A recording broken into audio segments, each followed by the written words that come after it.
Isten hozott mindenkit, szeretettel köszöntöm. Je salue chaleureusement les éminences et les excellences ecclésiastiques et tous nos invités lors du 5e jour du congrès eucharistique dans le pavillon 1A. Je suis Akoston Goebel, je travaille comme rédacteur de programmes à la radio catholique. Nous allons aujourd'hui avoir deux invités, Agnès Angelo Bagnasco, cardinal, et Jean-Claude Ollerich, cardinal. Nous allons parler d'un sujet très intéressant en ce qui concerne l'Eucharistie, évangélisation et engagement social en Europe. Il faut que l'on soit humble, il faut découvrir une chrétienté plus authentique. Il faut qu'on soit conséquent dans nos actions. Il faut qu'on mette l'accent sur la solidarité. Il faut avant tout évangéliser l'Europe parce que ces deux cardinaux pensent que l'Europe ne pourra pas comme cela seule rester tout le temps chrétienne, car ce n'était pas le cas du tout dans l'avenir non plus. Cordiale saluto ai partecipanti a questo workshop. J'aimerais saluer tout particulièrement et avec beaucoup d'amour les participants à ce congrès et à cette conférence sur l'Eucharistie, l'évangélisation et engagement social en Europe. J'aimerais vraiment saluer du fond du cœur le cardinal Erde et le cardinal Botanic et en quelque sorte son éminence, le cardinal Sarah également. Je l'ai vu qu'il était dans le coin. Tout d'abord, il y a vraiment une grande question qui se pose en ce qui concerne le fait que il est très important de mettre l'Eucharistie au centre de nos préoccupations. Tout d'abord, il faut partir du concile qui dit vraiment que la centralité de l'Eucharistie est vraiment très importante. Et oui, il y a le corps mystique du Christ qui est vraiment au cœur du mystère de l'Église et d'où provient toute sa vigueur. Comme nous le savons, la célébration eucharistique n'est pas un ensemble de cérémonies et de rubriques, mais un événement. C'est la rencontre avec le Seigneur ressuscité, le Verbe éternel de Dieu qui a revêtu notre chair mortelle non seulement pour partager notre douleur, nos souffrances, mais également pour sauver l'homme tout entier, l'ensemble des hommes et tous les hommes. La compassion partage. L'amour partage et élève. Jésus-Christ ça communie. Jésus-Christ élève l'humanité au point de la grâce, c'est-à-dire au point de partager la vie divine. C'est pourquoi il le sauve. Mais la compassion est très importante. Mais encore plus important est l'amour. Celui qui compatit, ça élève vers le Dieu. Quelquefois, nous risquons de nous arrêter à la condivision, aux divisions, et nous pouvons vraiment oublier l'intégration entière. Mais posons-nous la question, l'homme moderne veut-il être sauvé? Est-il conscient qu'il en a besoin? Sait-il ce que cela signifie d'être sauvé? De quoi être sauvé aujourd'hui?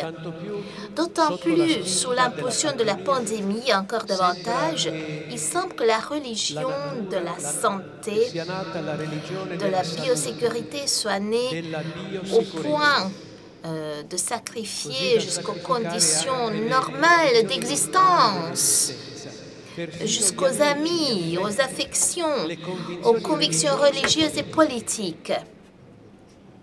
Mais la vie nue, est-ce que ça suffit? Est-ce que ça suffit juste de survivre tout en renonçant à la vie même? La vie nue, naturelle, la peur naturelle de perdre la vie, ce n'est pas quelque chose qui unit les hommes, mais bien plutôt, c'est ce qui les aveugle et les sépare, les isole les uns des autres. C'est la nouvelle maladie de notre époque, l'isolation. Même la société, qu'est-ce qu'elle deviendrait si l'unique objectif serait juste la survie biologique, lorsque l'horizon global de la vie est brouillé et qu'un aspect de celle-ci devient absolu? Alors la vie personnelle elle-même est brouillée et la vie commune est déformée. Quand nous parlons de la vie dans son ensemble, dans sa complexité, qu'est-ce que nous voulons dire par cela? Nous entendons par cela non seulement le passage des jours, les jours les uns après les autres, la santé ou le travail, les affections et les relations, toutes choses importantes, mais également ce qui émerge des profondeurs du cœur humain. Dans cette perspective, ce qu'est l'homme dans sa totalité est révélé, non par juste une partie, c'est le point de synthèse de sa riche complexité, la riche complexité de toute nature humaine, faite d'esprit et de cœur, de volonté et de choix, de fragilité et de l'élan, des limites et d'aspirations. Voilà la totalité totale, non simplement l'exigence immédiate de certaines valeurs, mais au sein d'une richesse beaucoup plus large. Le monde intérieur de chaque personne est en fait habité par des questions. Qui suis-je? Y a-t-il quelque chose qui vaille la peine de vivre et de mourir? Pourquoi le mal? Pourquoi ça existe? Quel est le sens de ma vie? Je peux perdre beaucoup de choses matérielles, mais comment puis-je sauver ma vie? Et vraiment, la question ultime, qu'est-ce que je vais devenir? Ces questions qui sont à la base de l'être humain, l'être moderne, même si l'être humain ne veut pas les écouter, il veut les faire taire, mais ça existe. C'est la porte solennelle qui s'ouvre sur le temps. Qu'est-ce que je vais devenir? Ces questions alors, qui définissent l'être humain en tant que tel, révèlent que Dieu a créé l'homme comme une question d'infini et d'éternité, de lumière et de vie, de beauté. Une question d'un pour toujours que l'homme désire de tout son être, tandis que nous ne sommes que temporels. Notre vie est provisoire, temporelle, mais nous désirons, nous demandons un pour toujours, joie, amour, liberté, bonheur éternel. C'est ce que nous aimerions obtenir pour toujours. Un pour toujours que l'homme comprenne que ce n'est pas dans ses mains que nous ne pouvons pas construire le pour toujours et la plénitude de ce que nous désirons. Parce que nous ne sommes pas capables pour cela. Mais c'est pour toujours quelque chose vers lequel on peut aspirer, comme les mendiants de Dieu. À ce mélange radical de terre et ciel, l'Eucharistie porte la réponse. Jean, l'évangéliste, dit, ayant aimé les siens qui étaient dans le monde, il les aima jusqu'à la fin. Jusqu'au bout de sa vie terrestre, jusqu'à son dernier souffle, bien sûr. Oui, mais surtout jusqu'à la limite de l'amour, c'est-à-dire le don de la vie. Cet acte d'amour suprême et souverain est dans l'Eucharistie, le sacrement du salut pour le monde, représenté sur l'autel comme banquet de la vie éternelle. Oui, c'est pourquoi au IVe siècle, sous la persécution de l'empereur Dioclétien, les martyrs d'Abythène disaient « Sine Dominicum non possumus ». Nous ne pouvons pas vivre sans célébrer la Pâque du dimanche dominical. Sine Dominicum non possumus. Nous pourrions le dire nous-mêmes aussi, à tout prix. Témoignons et évangélisons. À l'écoute de ces paroles gorgées de sang, témoigner et évangéliser, on sent que leur témoignage n'était pas tant un devoir, une proclamation de l'Évangile, mais au IVe siècle, mais surtout et tout d'abord un besoin de l'âme, qui était cette proclamation de l'Évangile. Ils n'ont pas proclamé un livre de sagesse humaine, non.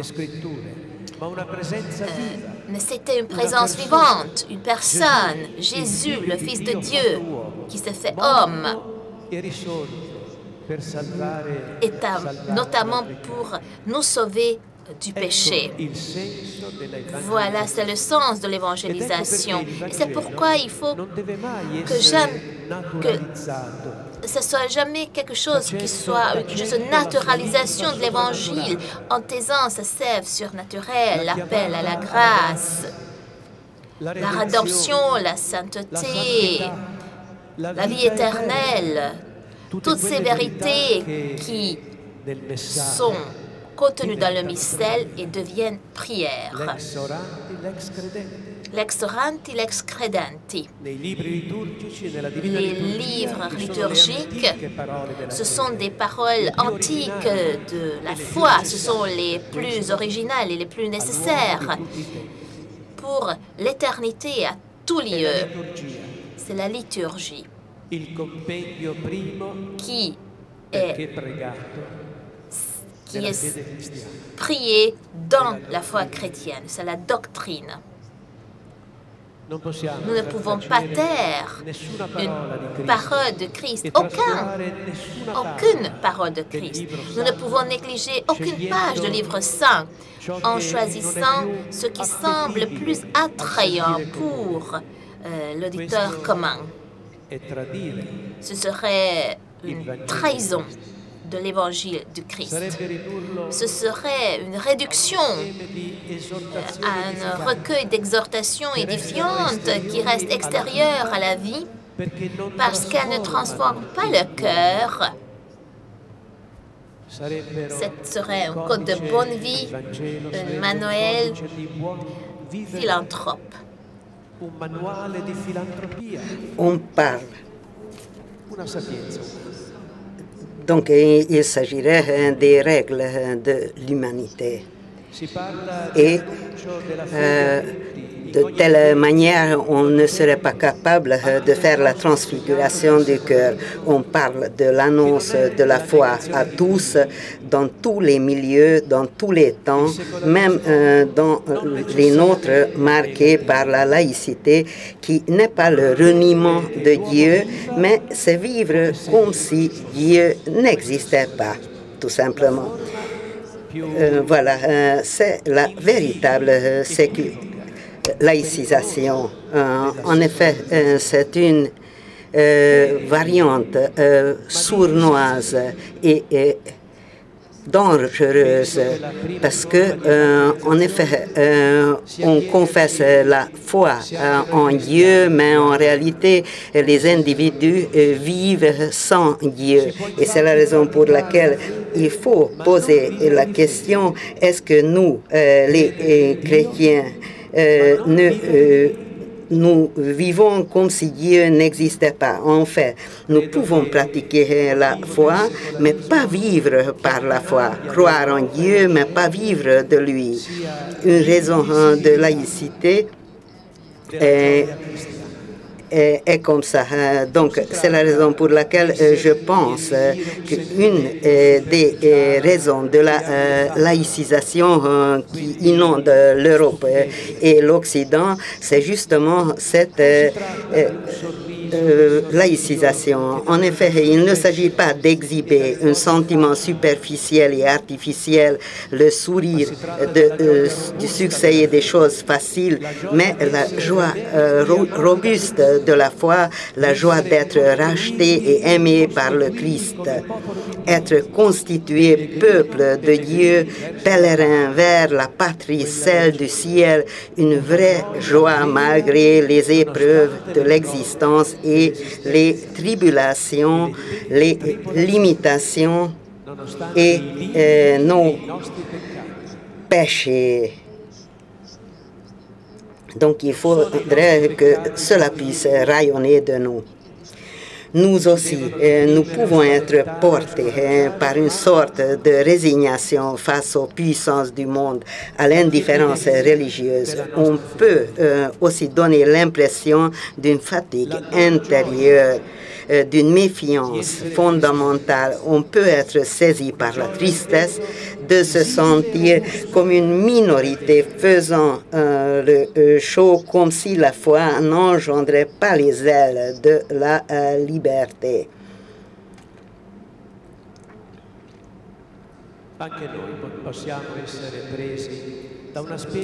Car, comme je viens de dire, on peut se lasser en voyant la restriction des puissances du monde et on peut être prise par la tristesse et de se sentir comme une minorité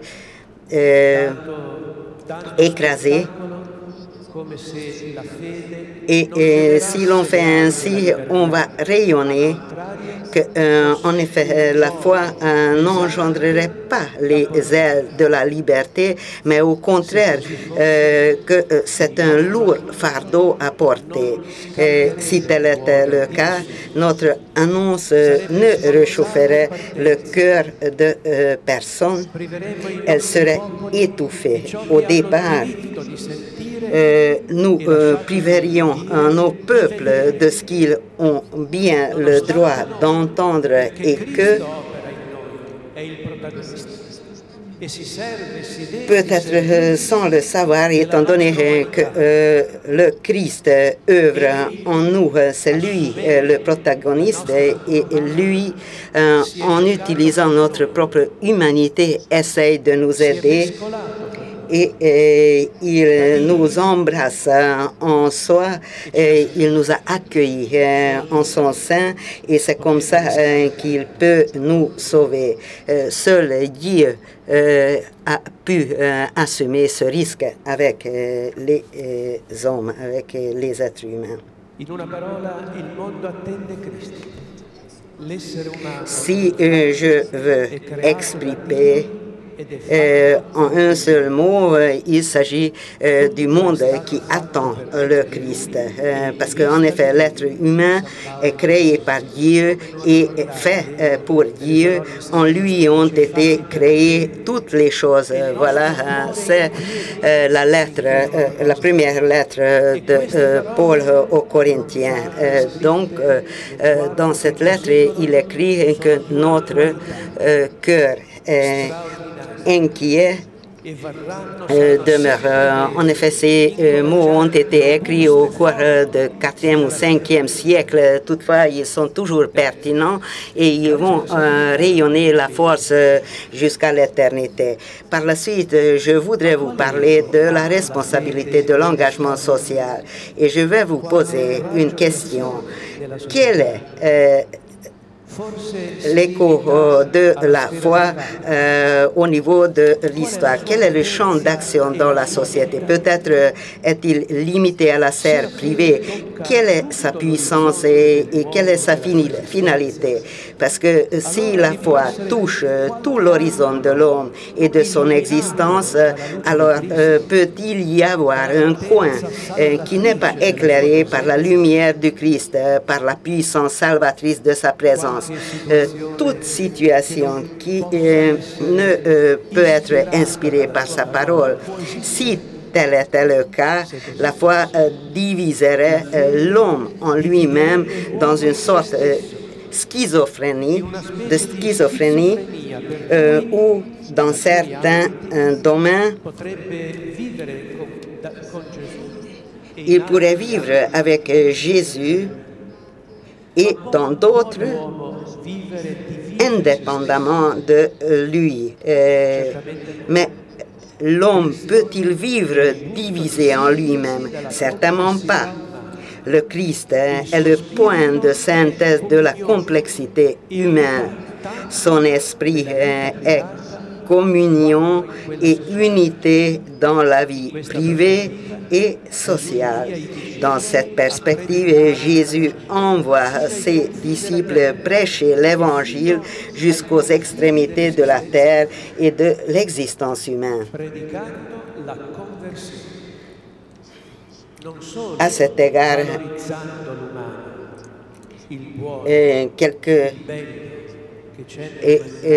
donc, il ne faut pas se baser uniquement sur la beauté et la bonté au niveau de la vie humaine, mais il faut inviter chacun à la rencontre de Jésus. À cet égard, quelques images évangéliques illustrent clairement le mandat évangélisateur.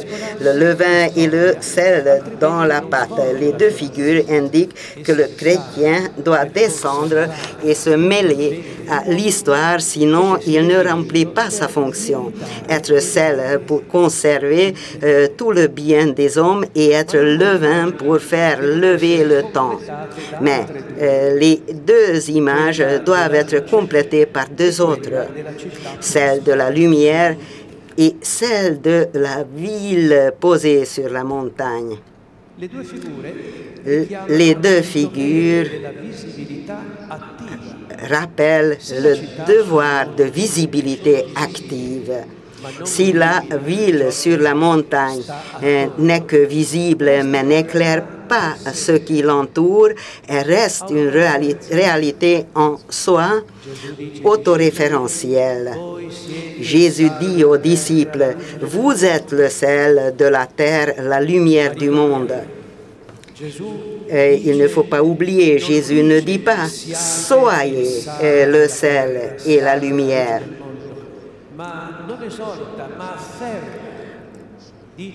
En d'autres termes, il n'exhorte pas, mais affirme. Il dit ce qu'il en a fait. Sel, levain, lumière, ville. Voilà, c'est ce qu'il a fait avec ses disciples. Le chrétien doit correspondre à un appel à l'œuvre de l'Esprit. C'est comme ça que ce peut se réaliser au niveau de l'Eucharistie. C'est la raison pour laquelle il faut évangéliser et donc c'est une exigence d'être chrétien et l'engagement social doit être un levain dans l'histoire. Proclamer le Christ et être le levain de la société demande certes une décision personnelle du croyant, de l'engagement et de la générosité, un esprit de sacrifice et un sens du devoir, mais il faut avoir beaucoup de courage pour ainsi faire. En même temps, il y a une autre condition qui n'est pas définie par nous, mais qui est donnée par Dieu. C'est la transfiguration christique du chrétien. C'est une condition parce que sans cette transfiguration intérieure qui est réalisée par Christ au travers du cadeau de l'âme, c'est le fondement de l'évangélisation et de l'engagement social dans tous les domaines. Et en effet, ça ne serait pas assez ça ne serait pas assez puissant. Et c'est la raison pour laquelle une autre question se pose. Configurer la réalité terrestre à l'Évangile signifie-t-il peut-être avoir une autre vision confessionnelle du monde? Est-ce à dire de ne pas respecter les différentes visions, presque prétendre que l'Évangile devient une règle pour tous?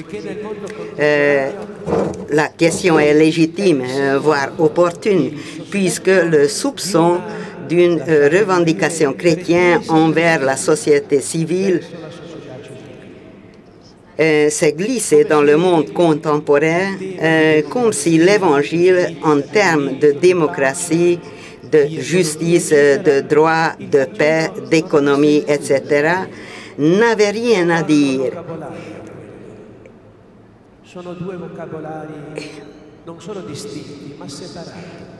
Pourtant, il ne s'agit pas de deux vocabulaires distincts.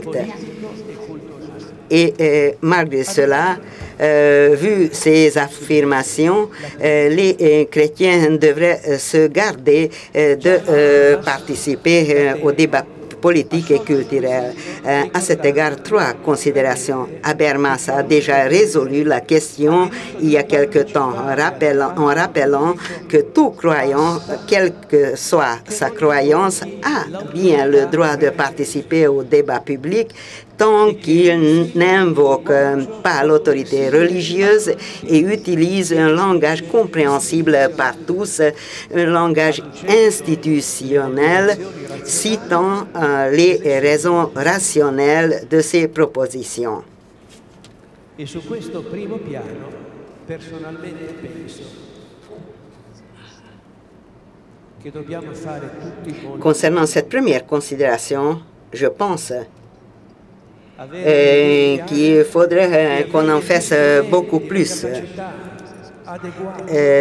En effet, nous avons les moyens, nos compétences, nos savoirs pour qu'on puisse partager dans tout contexte, y compris le contexte républicain, en utilisant un langage institutionnel pour partager notre foi. La deuxième considération nous enseigne qu'il ne faut pas oublier que l'Évangile contient à la fois des vérités surnaturelles et des réalités naturelles, c'est-à-dire appartenant à l'expérience humaine et au processus cognitif universel. Donc, en effet, tout ce qui est humain et universel appartient au Dieu.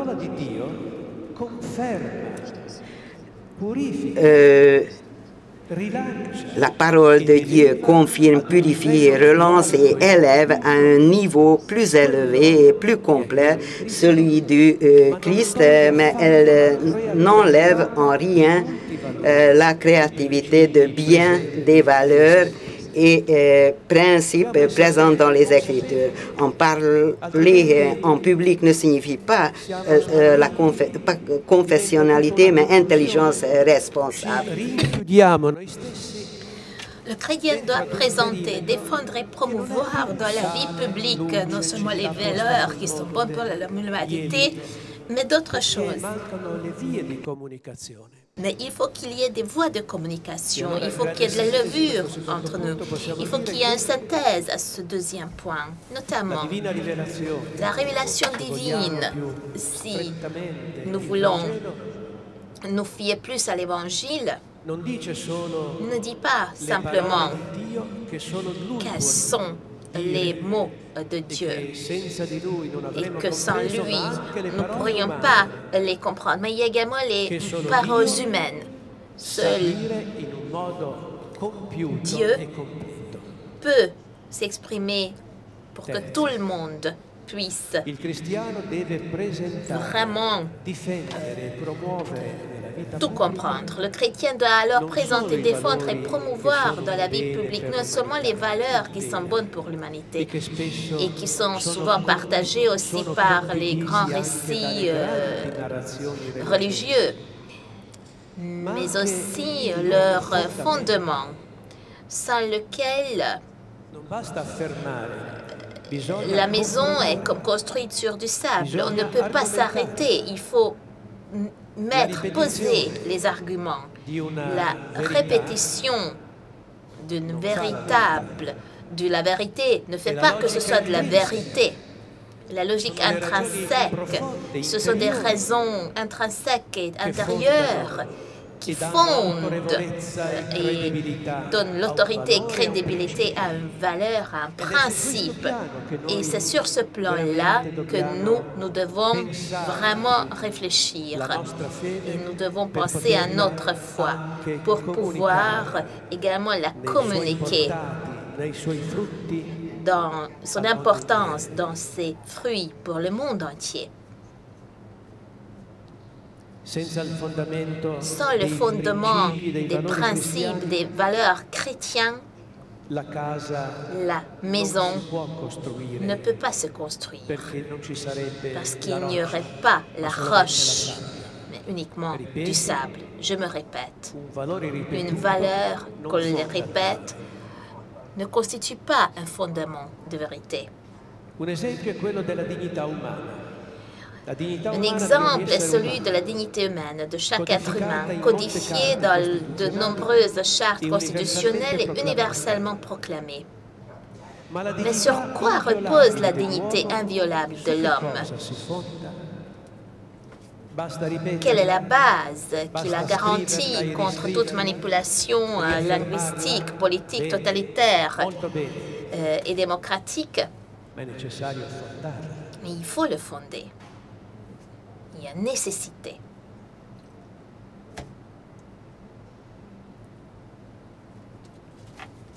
Quel est le fondament qui garantit contre toute manipulation linguistique, politique, totalitaire et démocratique? Est-ce que le dynamisme de la majorité peut garantir en soi la justice et la dignité des personnes? Existent des vérités immuables que personne ne peut attaquer, car cela reviendrait à faire sauter l'architrave, le linteau du monde. Dans le relativisme occidental et européen, la tâche de la Fondation est présentée comme un engagement primaire du christianisme. Mais pas simplement du christianisme. Pour toute personne honnête Pendant qu'il y a une œuvre pour une société fraternelle, selon les indications du pape François, il est nécessaire de reproposer avec des arguments de la raison les brasons des principes que constituent l'humain, de la justice, du droit, d'une société qui soit une maison pour les personnes et non une masse d'individus isolés, comme nous le lisons dans l'encyclique « Tous frères ». Si les chrétiens, avec toute personne de bonne volonté, maintiennent leur attention sur le fondement et la spécificité de la dignité humaine, il sera alors plus facile de préserver la relation également avec la création dans toute sa complexité. Il sera possible de parler de l'économie et des finances tout en maintenant leur vérité. Il sera également possible de faire face à des grands défis technologiques et scientifiques afin qu'ils servent l'homme et ne se retournent pas contre lui, et pour que les bénéfices qu'elles apportent, la technologie ne soit pas, comme aujourd'hui, au profit seul d'une toute petite partie de l'humanité, mais un bien pour tous, en particulier les biens pour les plus faibles et les plus démunis.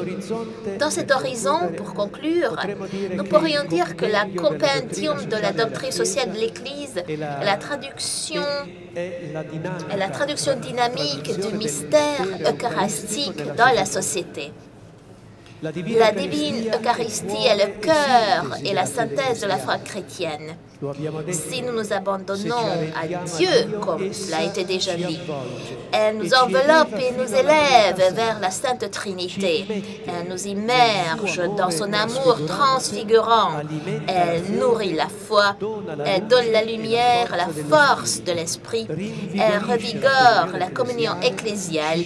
Elle nous nourrit du pain de la vie immortelle, afin notamment de nous ramener sur la terre pour la rendre féconde pour l'annonce de l'Évangile. Notre chair, il faut pouvoir monter pour pouvoir par la suite descendre. Il faut monter jusqu'au ciel. L'Eucharistie, c'est la vie céleste, pour pouvoir par la suite redescendre à travers du Christ et être la lumière, le sel, la levure de ce monde. Notre cher continent a besoin de se retrouver en rencontrant Jésus. Il a besoin de se réconcilier avec son histoire. L'humanité en a également besoin, car elle regarde l'Europe comme la terre où l'Évangile qui a fait la synthèse des différentes cultures, arrivant à une vision très élevée de la dignité humaine et du tout, et du droit. Une vision qui est un patrimoine et un don non seulement pour l'Europe, mais pour le monde entier. Merci.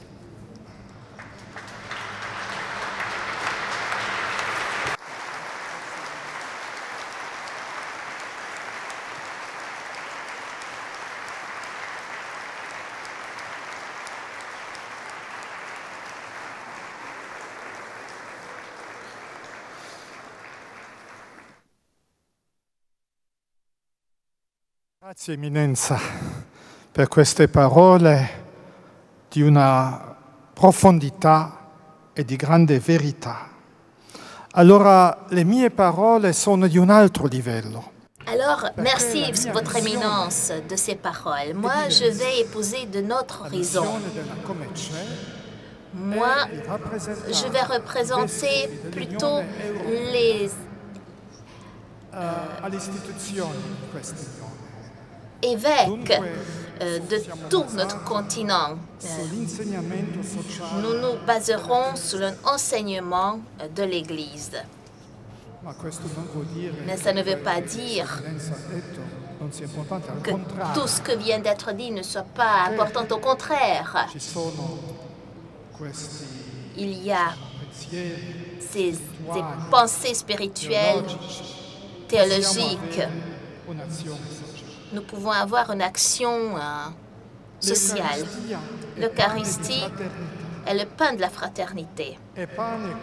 C'est un pain qui se partage, qui se rompt, qui a le goût du cadeau, qui naît également de la fraternité et conduit à la fraternité. Les disciples d'Emmaüs ont reconnu Jésus ressuscité et vivant dans sa fraction, dans le rompement du pain. Ils ont reconnu dans ce geste la vie donnée par le Messie mort sur la croix pour de temps auparavant, la vie donnée qui crée la vraie fraternité et surmonte la tristesse, la peur et la mort.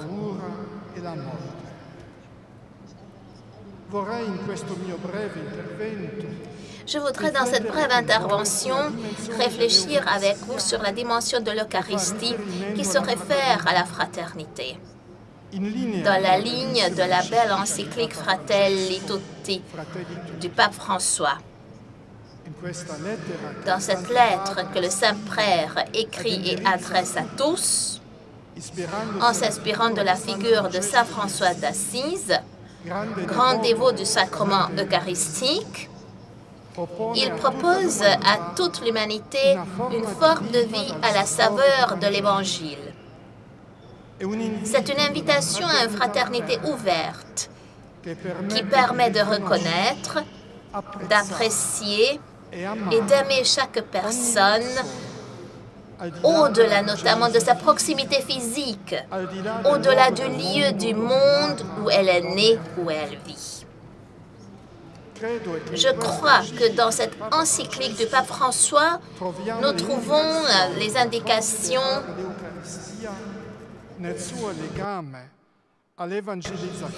Nous trouvons alors vraiment des indications pour l'Eucharistie dans ce lien avec l'évangélisation et l'engagement social dans cette Europe que nous aimons tant et qui nous inquiète tant. Le signe le plus évident que l'Europe oublie ses racines chrétiennes se manifeste dans son incapacité à voir dans l'autre, dans celui qui est né ou vit dans un autre endroit du monde, un frère, une sœur à aimer ou à aider. Pour nous, parler d'engagement social signifie parler d'amitié sociale, de fraternité.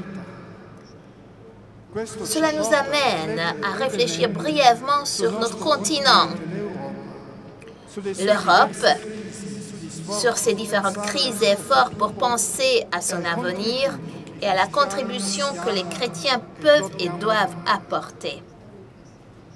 Dans l'Europe d'aujourd'hui, nous pouvons distinguer différentes crises qui peuvent être vécues comme les épreuves d'une nouvelle Europe qui veut naître.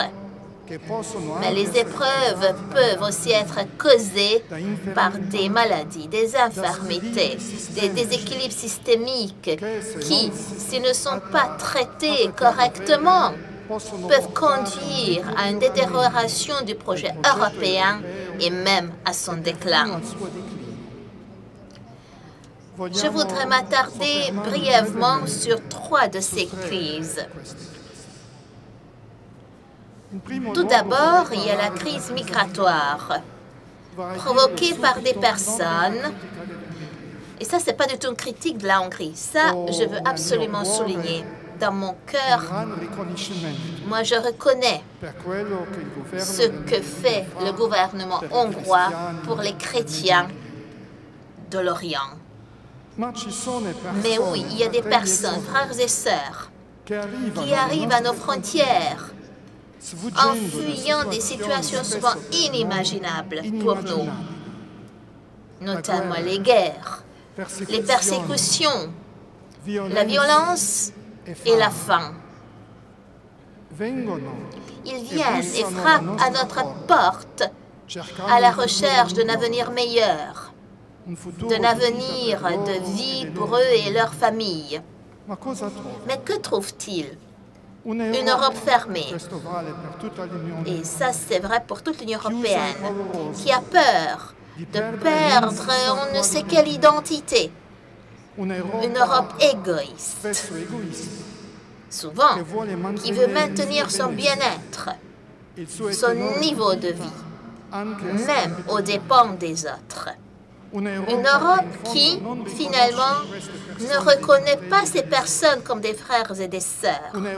Une Europe qui, en définitive, qui ne veut pas rompre le pain de la fraternité avec eux et qui ferme les portes du Cénacle par peur. Une autre crise en Europe, mais aussi dans d'autres parties du monde, est la crise écologique. Dans quelques semaines, une nouvelle conférence sur le climat se tiendra à Glasgow, au Royaume-Uni. Nous espérons qu'elle conduira à un engagement clair des pays en faveur de la durabilité et de l'avenir de notre maison commune, également par respect pour les générations futures. Le pain de l'Eucharistie, qui est le fruit de la terre et du travail de l'homme, comme nous le disons dans la Sainte Messe, nous incite à nous engager pour la protection de la création. Comme le disait à ses frères Saint François d'Assise, auteur de Cantique des Cantiques, qui disait à ses frères, « Toute l'humanité tremble, l'univers entier tremble, et le ciel se réjouit lorsque sur l'autel, dans la main du prêtre, le Christ, le Fils de Dieu vivant, est rendu présent, ô hauteur admirable et valeur stupéfiante, ô sublime humilité. Ô humble sublimité, que le Seigneur de l'univers, Dieu et Fils de Dieu, s'humilie au point de se cacher pour notre salut, sous une petite apparence de pain. Regardez, frères, l'humilité de Dieu, et ouvrez vos cœurs devant lui. Humiliez-vous aussi, afin d'être élevé par lui. Ne retenez donc rien de vous-même, afin que celui qui s'offre totalement à vous puisse recevoir totalement. Le Poverello d'Assise nous invite à l'humilité et à la générosité, à reconnaître la présence de Dieu en toutes choses et de manière particulière dans l'Eucharistie et dans les pauvres, et à la vivre en harmonie avec la création sans retenir pour nous-mêmes ce qui appartient aux autres. L'Eucharistie, lorsqu'elle est bien célébrée, nous amène à écouter le cri de la terre et le cri des pauvres. Troisièmement, une autre crise profonde à laquelle l'Europe est confrontée aujourd'hui est la crise d'identité. L'Europe a des racines profondément chrétiennes. La récente reconnaissance par le pape François des vertus héroïques de Robert Schuman, le père fondateur de l'Union européenne, le rendant ainsi vénérable, en est la preuve. Une valeur fondamentale de l'Union européenne est en effet le respect et la promotion de la dignité de l'être humain créé à l'image et à la ressemblance de Dieu, qui est appelé à vivre en véritable communauté avec les autres. La personne et la communauté sont les deux piliers de l'Union européenne, comme l'a déclaré le pape François lors de la conférence Rethinking Europe qui s'est tenue au Vatican en octobre 2017 et qui a été organisée conjointement par la Commission de l'Union européenne auprès de la conférence des évêques et le secrétariat d'État du Vatican. En ce moment, en Europe, le concept même de la personne et son lien avec le dessein du grand Dieu créateur sont sérieusement remis en question.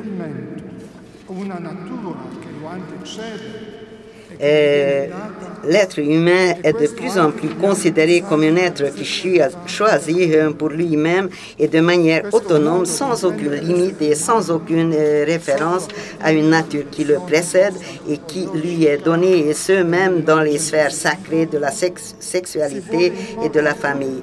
Cette façon de comprendre l'être humain issue de la révolution anthropologique de 1968 veut s'imposer à tous, même à travers des institutions communautaires comme le Parlement européen. Cela est contraire à l'essence même du projet européen qui découle du principe de subsidiarité et du respect des différentes cultures et des différents peuples qui composent l'Europe. En effet, la devise de l'Union européenne est l'unité dans la diversité. En tant que chrétiens, nous savons bien que c'est l'Eucharistie qui crée l'Église et c'est le titre, c'est mis en exergue par le titre d'une célèbre encyclique du pape Saint Jean-Paul II. L'Eucharistie crée la riche unité dans la diversité qui est le peuple de Dieu et nous maintient unis malgré nos différences, enracinés dans l'unique mystère du Christ comme des sarments à la vigne. La foi chrétienne a pu s'inculturer dans la diversité des peuples européens grâce aussi à des grandes figures comme les saints patrons de l'Europe, Benoît, Cyril et Méthode, car elle a gardé inaltéré ce trésor caché qui est l'annonce du mystère pascal célébré dans l'Eucharistie en l'exprimant et en le vivant dans les différentes cultures et réalités locales. Aujourd'hui, cependant, l'Union européenne ne suit pas la même voie. Non seulement elle oublie l'évangile de Jésus-Christ, mais elle tente également d'imposer la même idéologie à tous.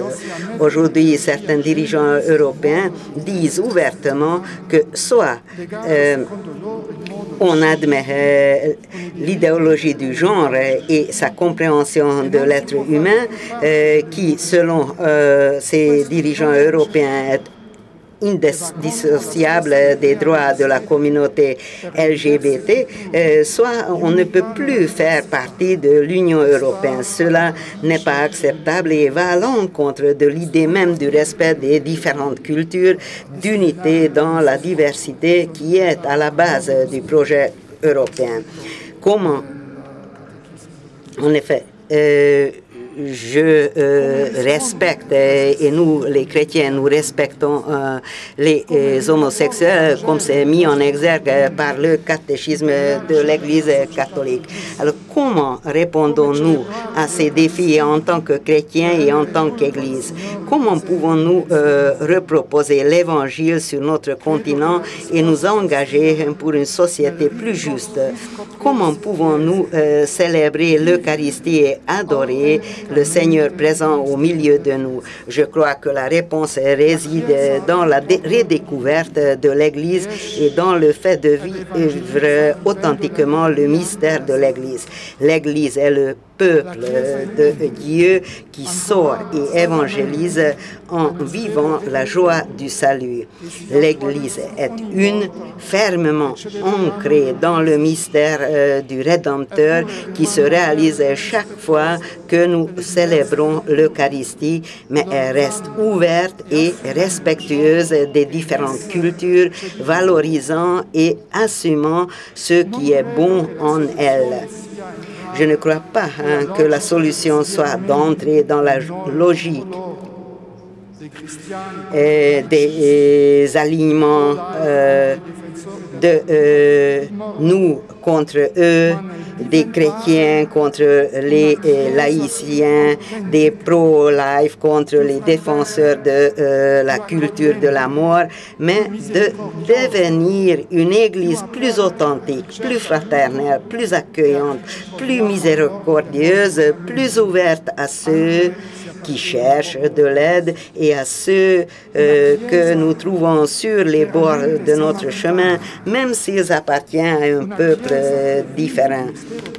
Une Église véritablement samaritaine est requise, une Église qui vit le mystère pascal de la mort et de la résurrection et qui, par conséquent, n'a pas peur de mourir, de se perdre, de perdre une soi-disant identité peut-être nostalgique d'un passé qui n'existe plus parce qu'elle sait que c'est en se donnant qu'elle se retrouve, parce qu'elle sait que son maître, en mourant sur la croix, en se vidant, a rendu présent et relevé l'amour et la fidélité de Dieu. Chers amis, l'Eucharistie rend tout cela possible. Elle est le pain de la fraternité, la nourriture pour notre chemin souvent difficile. En effet, c'est le pain de Dieu et elle fait de nous l'Église. Plus nous la célébrons de manière authentique, plus nous devenons ce que nous mangeons, plus nous devenons frères et sœurs, plus nous sommes capables de nous donner aux autres, plus nous devenons gardiens de la création, plus nous sommes capables de créer la communion dans le respect de nos différences, plus nous sommes capables de lutter pour la justice et de défendre et aider les personnes vulnérables et exclues. Chers amis, nous ne laissons personne nous prendre l'Eucharistie. Célébrons l'Eucharistie avec ferveur pour devenir ce que nous sommes appelés à être, car sans dimanche, sans la célébration de l'Eucharistie, nous ne pouvons pas vivre, comme vous l'avez déjà entendu dans le cadre de la présentation précédente. Et voilà, comme le disaient les anciens martyrs d'Abitigne. Je nourris l'espoir et j'espère de tout mon cœur que l'Eucharistie va nous donner la force pour qu'on puisse réévangéliser le continent européen. Je vous remercie de votre attention.